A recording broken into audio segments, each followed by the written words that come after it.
আমাদের কাছে একদিন আসবেই পৃথিবীর মানুষ। কুল্লু নাফসিন যায়িকাতুল মউত, মৃত্যুর স্বাদ প্রত্যেকটা মানুষকে গ্রহণ করতে হবে।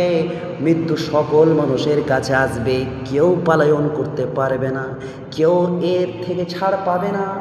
আল্লাহর অন্য এক জায়গায় বলছেন, কুল ইন্নাল মাউতাল্লাযী তাফিরুনা মিন, পৃথিবীর মানুষ নবী হে আপনি মানুষকে বলে দেন যারা মৃত্যু থেকে পালায়ন করতে চাইছে তাদেরকে বলেন আপনি, কুল ইন্নাল মাউতাল্লাযী, নিশ্চয় মৃত্যু যারা তোমরা পালায়ন করতে চাইছো, ফাইন্নাহু মুলাকীকুম, তোমাদেরকে অ্যারেস্ট করবে, পাকড়াও করে নেবে, তোমাদেরকে গ্রাস তোমাদের সাথে দেখা করবে, তার নাম হচ্ছে মওত।